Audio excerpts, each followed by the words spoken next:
अपने जीवन को कैसा बनाना है, कैसा बनाना है, अच्छा बनाना है। ऐसा बनाना है कि हमारे जाने के बाद भी हमको याद किया जाए, कुछ ऐसा कर जाएं कि वास्तविकता में उस अच्छे के बाद लोग हमें हमेशा याद रखें, और याद ही ना रखें, हमेशा वो कहें कि हाँ वो व्यक्ति थे और वो व्यक्ति चले गए। तो कुछ इसी चर्चा को लेकर अपनी बात चल रही है, और अच्छे नेचर पर, गुड नेचर पर बात चल रही है। और गुड नेचर के जी पर मैंने आपसे क्या बोला था, जेंटल स्पीच, नम्र वाणी चाहिए। और ओ पर बोला था ओपन माइंड, खुला मन चाहिए। फिर ओ पर बोला था कैसा आशावादी विचार चाहिए। फिर डी पर बोला था डीप कंप्रेशन, गहरा स्नेह, गहरा प्यार चाहिए। और एन पे बोला था नो अग्रेशन, आक्रामकता, क्रोध, गुस्सा वाला व्यवहार नहीं चाहिए। और ए पर बोला था एडुकेट अंडरस्टैंडिंग, मतलब बहुत पर्याप्त तो समझ चाहिए। और टी पर बोला था कल पूरा दिन टी पे ही चला गया अपना, ट्रांसपेरेंट बिहेवियर, अर्थात पारदर्शक आचरण चाहिए। सुबह तो आप लोगों ने अच्छा किया था, दोपहर में भाई लोगों ने भी अच्छा कर दिया, सभी लोगों ने अच्छा कर दिया। और फिर आज बात का है कि आज यू पर करनी है अपने को, अनलिमिटेड पेशेंस, अर्थात धैर्य चाहिए। गुड नेचर का वो अनलिमिटेड पेशेंस चाहिए। लेकिन सुबह मैंने अपनी बात को अनलिमिटेड पे नहीं कर समय कम था, 5 मिनट में मैंने बहुत गहरी बात आप लोगों के बीच में सुबह कर ली थी। और जो सुबह मैंने बात करी थी कि गेहूं, ज्वार, बाजरे का संग्रह का साधन कोठी होता है, आभूषण के संग्रह का साधन तिजोरी होता है, पैसे के संग्रह का साधन जेब होता है, शाही अगर कहीं इकट्ठी करनी है या तेल इकट्ठा करना है उसका साधन क्या होता है, एक बोतल होती है, एक दवा होती है। उसी प्रकार ज्ञान को संग्रह करने का साधन होता है पठन। तो संग्रह का तात्पर्य क्या है, सुरक्षा।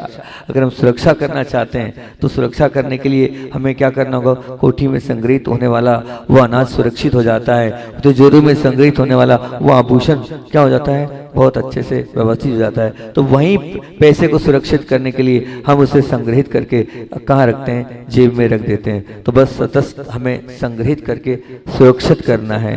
और आज का ज्ञान कैसा है, अगर सुरक्षित करना है तो मैंने उदाहरण दिया था दीपक जैसा, जैसे दीपक में घी और तेल डालते हैं तभी वो दीपक जलता है, और पुष्प के उस बगीचे के फूल जैसा हम पानी डालते हैं तभी हमें पुष्प मिलेंगे। तो बस आज अगर हम उस ज्ञान को जब तक बार बार पढ़ेंगे नहीं, जब तक बार बार पढ़ेंगे नहीं, तब तक वो ज्ञान क्या रहेगा, हमारे साथ आज तक नहीं चल पाएगा। आगे तक अगर हमें अपने ज्ञान को बढ़ाना है तो बार बार हमें पढ़ना होगा, तभी कहीं जाकर हमारा वैसा क्षोभसम नहीं है कि हमने याद किया और याद रह जाए, और एक पाठी हम नहीं है, हमें अनेक बार पढ़ना पड़ेगा, तब कहीं जाकर हमारा ज्ञान बहुत अच्छा बनेगा। परंतु दुख की बात तो ये है कि मैंने बोला था ना कि एडवांस टेक्नोलॉजी ने श्रवण शक्ति और दर्शन शक्ति पर तो बड़ा ही अच्छा कार्य किया, लेकिन पठन शक्ति के लिए बड़े ही हम लकवाग्रस्त हो चुके हैं। लेकिन ये हमें अपने आप को बहुत अच्छे से तैयार करना होगा। और पठन शक्ति जो कही गई है उसी को स्वाध्याय कहा गया है, और उसी को स्वाध्याय अगर आपने कर लिया तो मैंने बहुत सुंदर क्रीम कोटेशन बोला था कि वो स्वाध्याय, वो पढ़ना, वो अध्ययन करना, वो अच्छी ज्ञान की बातों को सीखना, उनको समझना। जो व्यक्ति अध्ययन करता है अपने जीवन में, अच्छी बातों को प्रतिदिन पढ़ता है, सुख में वो स्वस्थ रहता है, दुख में वो मस्त रहता है, और प्रलोभन के सामने वो अटल खड़ा होता है, और पीड़ा के सामने वो अटूट बनाए रखता है। इसलिए अपने जीवन में पठन पाठन का निश्चित रूप से कुछ समय देना चाहिए, क्योंकि पढ़ना एक प्रकार से तप है। पढ़ना एक प्रकार से तप है। क्यों तप है? क्योंकि जब 12 तप कहलाते हैं, उन 12 तपों में 12 तप बोले है ना, अंशन औमोदर वृत्ति पर संख्या, मतलब उपास करना, कुछ त्याग करना है ना, 6 रसों में से, या काय क्लेश करना, बाहर ठंड में बैठने, सब तप है। इसी प्रकार से 6 अंतरंग तपों में विनय, वैयावृत्ति, स्वाध्याय, अर्थात स्वाध्याय को भी तप किया है। और तप जब करते हैं तो क्या होता है, कर्मों की निजरा भी होती है और कर्मों का बंध रुकता भी है। मतलब जब जब हम स्वाध्याय करेंगे उस समय कर्म का बंध भी रुकेगा, और जो कर्म बंधे हुए हैं वो निकलते भी चले जाएंगे। तो हम उस स्वाध्याय से अपने आप को जोड़े। और मैंने सुबह आप लोगों से कहा था कि आप लोगों को स्वाध्याय करना है, और सभी लोगों ने बात को भी स्वीकार किया था, और सभी लोगों में से बहुत सारे लोगों ने कहा भी था हाँ महाराज जी हम पढ़ेंगे। मैं आपसे भी कह रहा हूँ कि आप कुछ पढ़ो, 4 लाइन पढ़ो, चाहे वो रामायण पढ़ो, चाहे वो महाभारत पढ़ो, चाहे वो भगवत गीता पढ़ो, लेकिन 4 लाइन भगवान की, परमात्मा की आप पढ़ेंगे तो निश्चित रूप से आपका जीवन बहुत अच्छा बन जाएगा, आपका जीवन महान बन जाएगा। क्योंकि भगवान नहीं है, लेकिन हम जब भगवान की बातों को पढ़ते हैं तो हमारा उपयोग निर्मल हो जाता है, हमारा उपयोग पवित्र हो जाता है, और जब उपयोग पवित्र हो जाता है तो मन में, विचारों में अपने आप ही विशुद्धि बढ़ते चली जाती है। तो विशुद्ध परिणामों के लिए हमें प्रतिदिन कुछ न कुछ पढ़ना चाहिए। पढ़ने के माध्यम से वो स्वाध्याय रूपी तप होता है। और अब आज आपसे बात काय की करनी हैगी, काय की करनी हैगी, क्या बोला था मैंने भी आपसे, कौन से नंबर का बिंदु बोला था? Unlimited patience. अब मर्यादित धैर्य चाहिए। बहुत सुंदर बिंदु है तो गुड नेचर का ये मैंने अनलिमिटेड पेशेंस यहाँ पर बोला, मतलब पुरुषार्थ के लिए जितना साहस चाहिए, पुरुषार्थ के लिए जितना साहस चाहिए उससे कई गुना साहस तो पुरुषार्थ के परिणाम हेतु धीरज रखने में चाहिए। क्या बोला मैंने? फिर से बोलूं? क्या बोल रहा हूं मैं? सुना नहीं सुना? ऊपर से चला गया, ऊपर चला गया। पुरुषार्थ के लिए जितना साहस चाहिए, आपके चेहरे बता देते नहीं आए हमारा समझ। पुरुषार्थ के लिए जितना साहस चाहिए, मतलब हम कुछ करना चाह रहे हैं, बहुत साहस के साथ हम आगे बढ़ते हैं, तो पुरुषार्थ के लिए जितना साहस चाहिए उससे कई गुना साहस, उससे कई गुना साहस तो पुरुषार्थ के परिणाम हेतु, कि अब मैंने पुरुषार्थ किया, मैंने एग्जाम दी, मैंने कुछ कार्य किया, अब उसका जो परिणाम आएगा उसकी धीरज रखने में चाहिए। आएगा, आपने पुरुषार्थ किया है तो, लेकिन अब वो परिणाम की उत्सुकता हमें रहती है, वो जल्दबाजी हमें रहती है, हमें उतना धैर्य नहीं है कि हम उतना समय अपने लिए रोक कर रखें। तो पुरुषार्थ के लिए जितना समय चाहिए उससे कई गुना साहस, समय नहीं, क्या चाहिए? साहस तो पुरुषार्थ के परिणाम हेतु धैर्य रखने में चाहिए, है ना। मनुष्य की अनेक कमजोरियों में से किसी एक कमजोरी को यदि हम बात करें तो खास कमजोरी के रूप में अगर कहें तो उसमें प्रथम नंबर पर आएगी हमारी एक ही कमजोरी, अधीरता। क्या है? धैर्य नहीं है हमारे पास, बाकी सब तो है, धैर्य नहीं है। और जो गुड नेचर का मालिक होता है उसके पास वो धैर्यवान जो पुरुष होता है, जो धीरा, मतलब जो बहुत एकदम बहुत जल्दबाजी नहीं करता है, वो व्यक्ति बहुत अच्छा होता है, वो व्यक्ति महान होता है। क्योंकि निश्चित मान के चलना कि गलत दिशा का पुरुषार्थ विफल होता हो तो समझ में आता है। क्या बोल रहा हूं? कि गलत दिशा का पुरुषार्थ, हम गलत जा रहे हैं और गलत दिशा में कोई पुरुषार्थ कर रहे हैं, विफल होता है तो फिर भी समझ में आता है, परंतु सही का पुरुषार्थ जल्दबाजी के कारण विफल होता दिखाई देता है तो बड़ी विडंबना लगती है। गलत दिशा में जा रहे हैं और वो हो गया, कोई बात नहीं, सही दिशा में जा रहे हैं लेकिन जल्दबाजी कर रहे हैं, जा तो सही दिशा में रहे लेकिन विडंबना क्या है? हम जल्दबाजी कर रहे हैं। तो वो जो जल्दबाजी हम कर रहे हैं, उस जल्दबाजी के कारण ही हम बहुत बार अपने उस लक्ष्य पर, बहुत बार हम जो चाहते हैं उसमें विफल से हो जाते हैं। ये बहुत बड़ी विडंबना है। तो हम जल्दबाजी कर क्यों रहे हैं? हम जल्दबाजी कर क्यों रहे हैं? देखो एक बात ध्यान रखना कि दूध में नींबू की बूंद गिर गई और दही के दर्शन के से आप वंचित रह सकते हैं। क्यों? क्योंकि दूध फट जाता है। वो दूध में नींबू की बूंद गिर जाती है तो क्या होता है? वो फट जाएगा, निश्चित रूप से फट जाएगा, बहुत अच्छी बात है। परंतु दूध में जामन डाल दिया आपने, क्या डाला आपने? जामन डाल दिया। अब जामन डाल दिया और जामन डालने के बाद जल्दबाजी के बार बार ढक्कन खोल खोल कर देखो, जमा कि नहीं जमा, जमा कि नहीं जमा, बार बार ढक्कन बार बार खोलते रहो, और इस वजह से फिर दही के दर्शन हो पाएंगे क्या?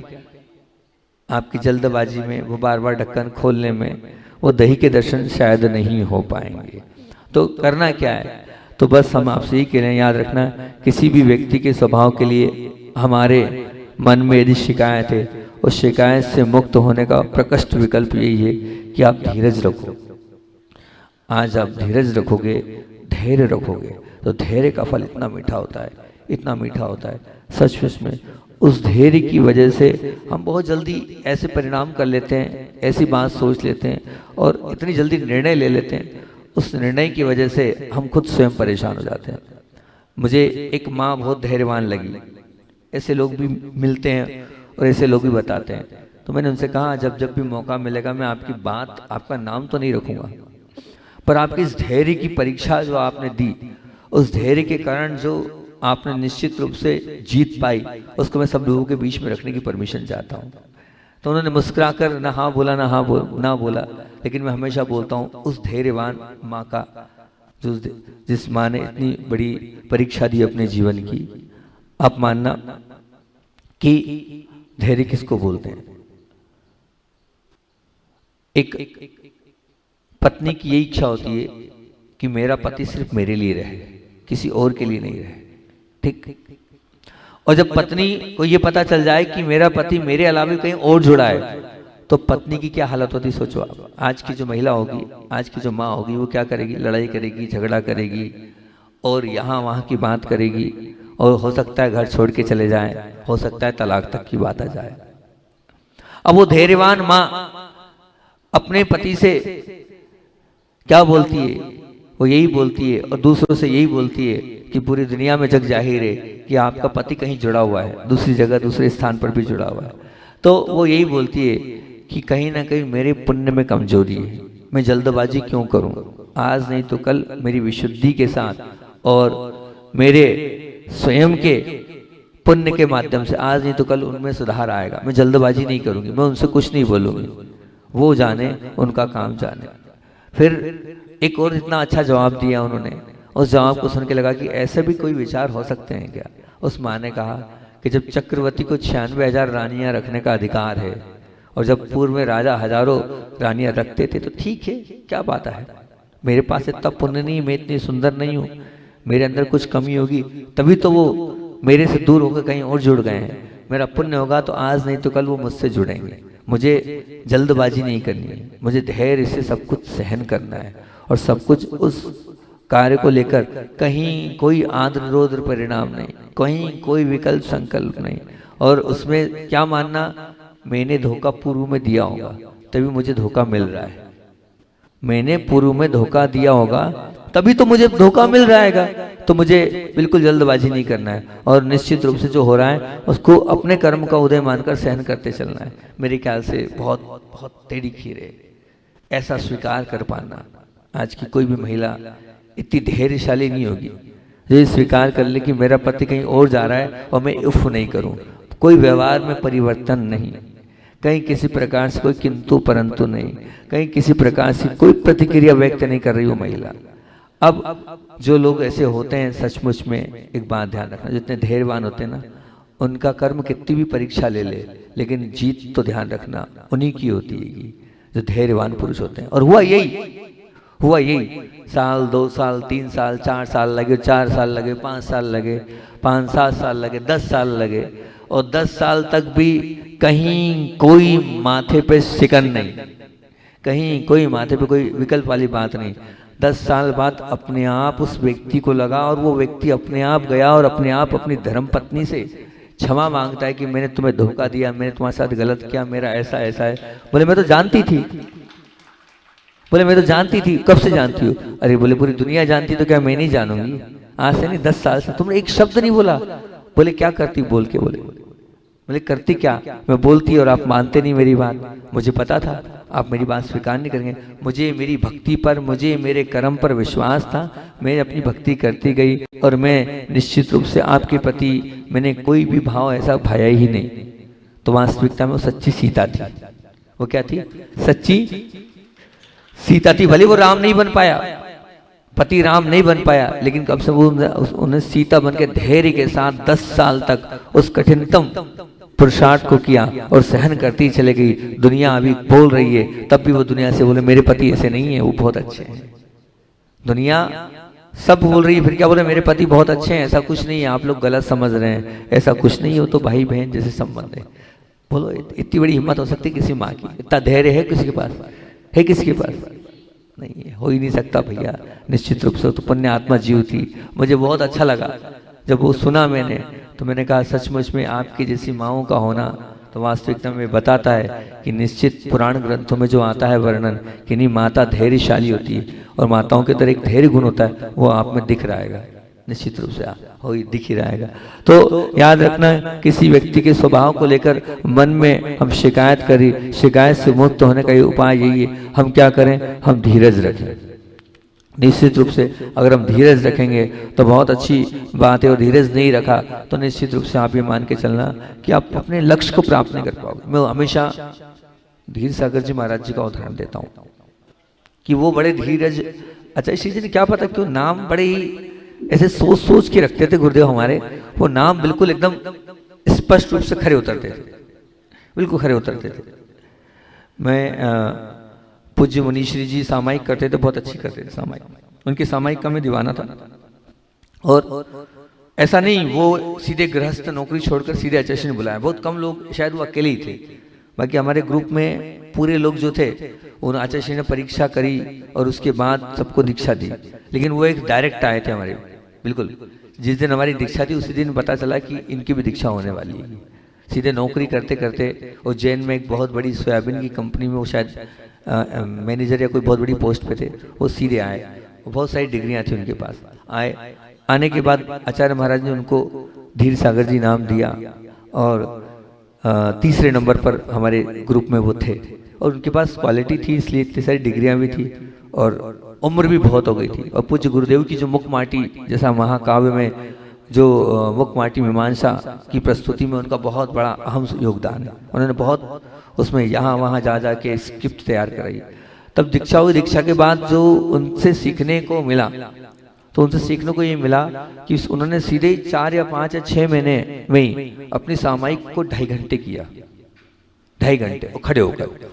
और खड़े भी ऐसे नहीं होते थे, वो भगवान के जैसे खड़े होते थे, ऐसे वैसे खड़े नहीं होते थे, वो हिलते भी नहीं थे। वो अगर किसी ने देखा हो उनका कायसर संघ में, जो लोग, दीदी ने देखा होगा, दीदी तो थी उस समय, तो वो हिलते भी नहीं थे। मैं उनके पास गया, मेरा महाराज जी आप ये बताओ, हम तो 4-5 साल हो गए और हम ऐसे खड़े होकर हिलते सामायिक नहीं करते, और आप सीधे आए गृहस्थ अवस्था से नौकरी करते करते, और आप 4 महीने में एकदम ऐसा आसन लगाते हो, बिल्कुल हिलते नहीं हो, क्या है ये? तो उन्होंने मुझे बताया, बोले देखो ये धैर्य से कार्य होता है। मैंने धैर्य से मतलब, बोले जल्दबाजी में तुम हड़बड़ाहट में 3 घंटे खड़े हो जाऊं, बोले नहीं। फिर बोले मैंने क्या किया, पहले 1 घंटे करी, फिर 1 मिनट बढ़ाया, फिर 1 मिनट बढ़ाया, फिर 1 मिनट बढ़ाया, ऐसे 2-2, 5-5 मिनट बढ़ाते बढ़ाते बढ़ाते बढ़ाते बढ़ाते आज 2.5 घंटे पे आ गया।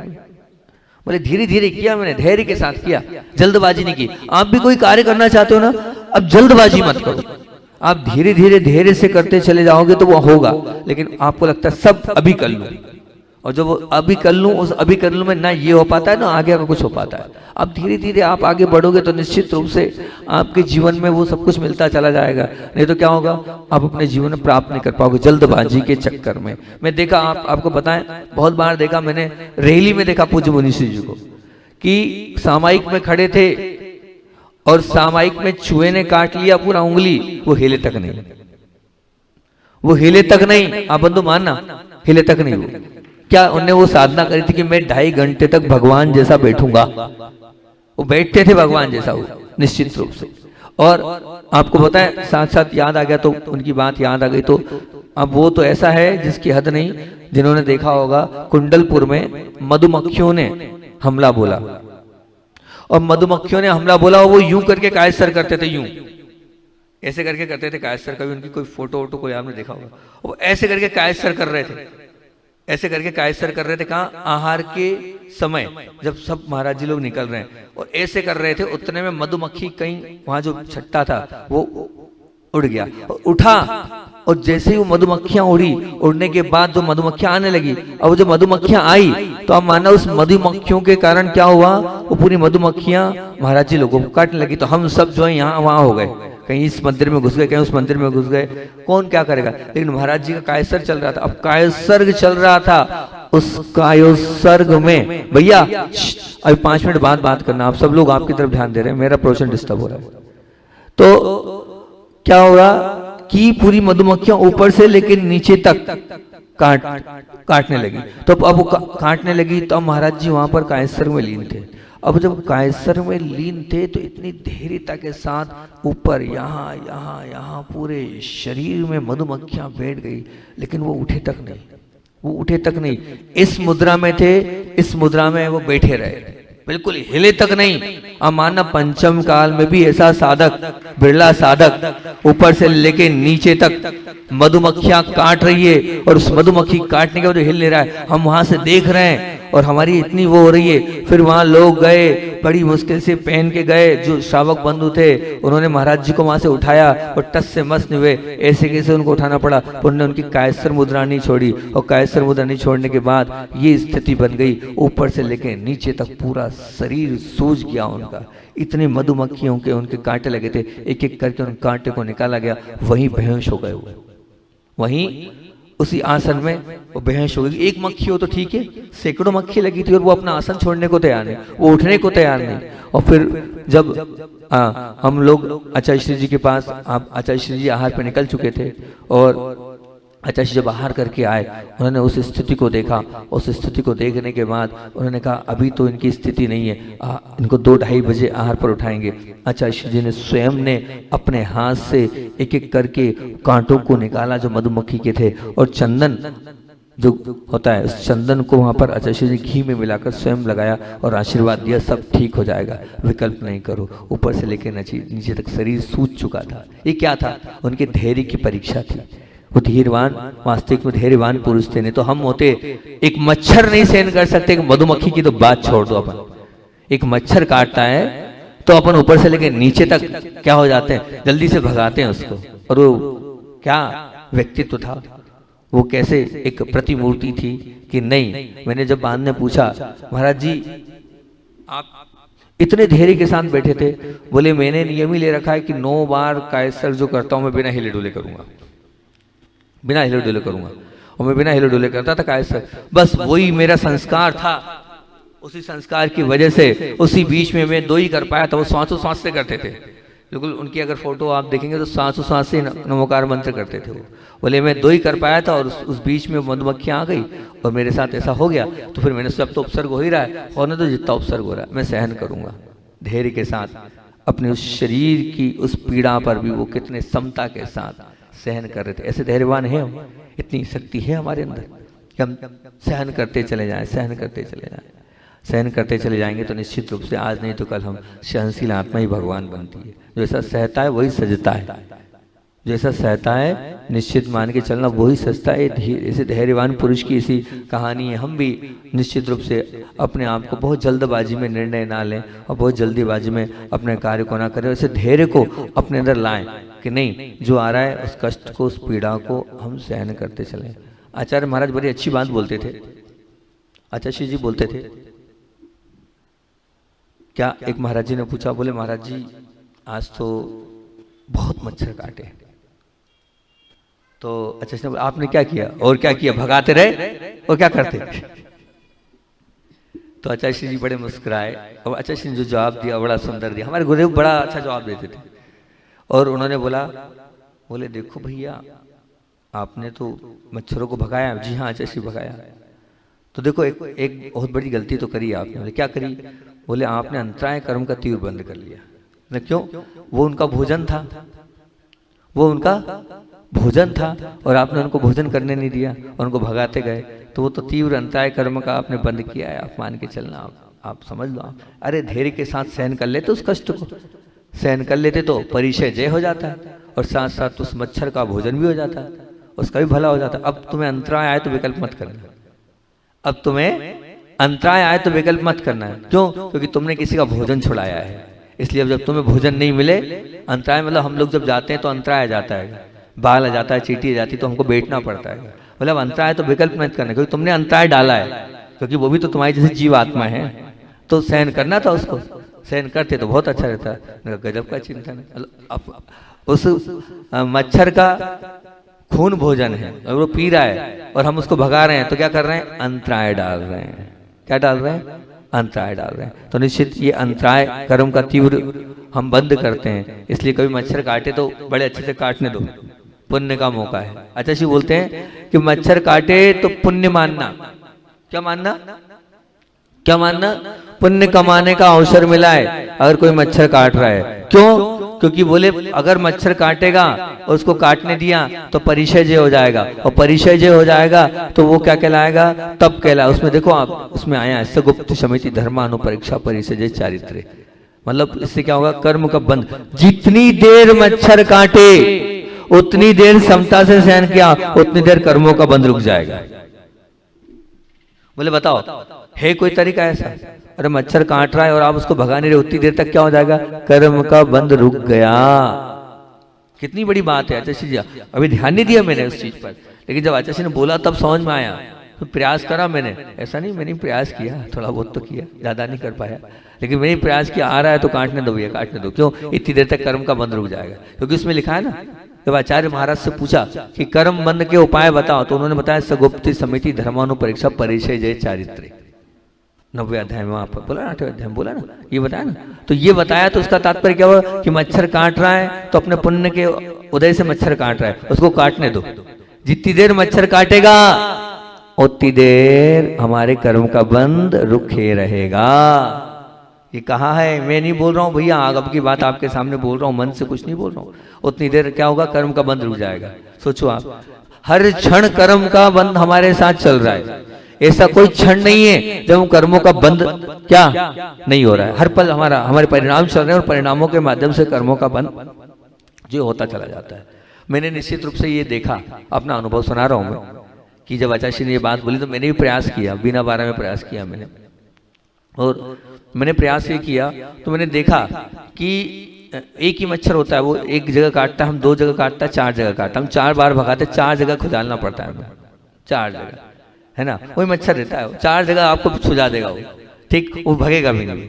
और दूसरी बात सुनना, अगर एक बार आपने उसको काटने का मौका दिया ना, वो एक ही जगह काटेगा, थोड़ी सी देर, बस थोड़ी सी देर चुभन होगी उसकी, थोड़ी सी देर चुभने के बाद फिर आपको एहसास भी नहीं होगा। जब उसका डंक अंतर चले जाता ना, थोड़ा सा लगता है 10-20 सेकंड, 20 सेकंड या 25 सेकंड, ज्यादा ज्यादा 25 सेकंड बाद उसका जो एहसास खत्म, फिर आप बड़े अच्छे से उसको काटने दो, वो आपका खून चूसता रहेगा। आप उसको बिल्कुल पूरा मौका दो, भोजन कर जितना करना है, तकलीफ नहीं होगी, आप भगाते रहो। और फिर सुनना, वो तो ठीक है, आपको बताएं, ये एक अलग चीज है कि इसको आपने काट दिया, तो वो काट लेता है, और काटने के बाद जब वो उड़ जाता है तो ऐसा लगता है मैंने मेरे जीवन में बहुत अच्छा काम कर लिया। जो विशुद्धि बढ़ती है वो अनोखी होती है। अरे कम से कम एक मच्छर को काटने का मौका दिया और मैं हिला तक नहीं। अब कई बार ऐसा होता था कि अब अपन हाथ नहीं हिलाओ, क्यों?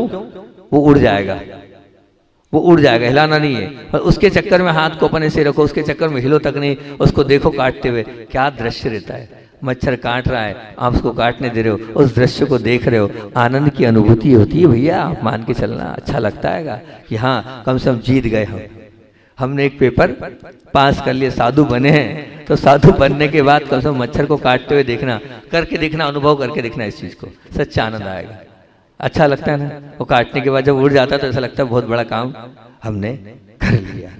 ये आत्मिक शांति, अपना अलग ही अंदर की बहुत अच्छी अनुभूति इसके माध्यम से होती है। आप करेंगे तो आपको इस बात का सचमुच में पता चलेगा कि नहीं, वास्तविकता में ये परिचय जो आचार्यों ने रखे हैं, इन कष्टों को सहन धीरता के साथ हम सहन करते चले जाएंगे तो हम सच में बहुत अच्छे व्यक्तित्व के मालिक बनते चले जाएंगे।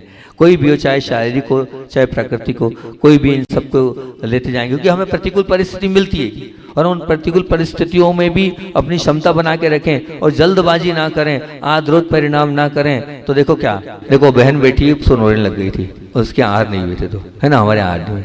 मैं उसको देखकर एक संस्मरण कल ही सोचा तो सुनाऊंगा, भूल गया।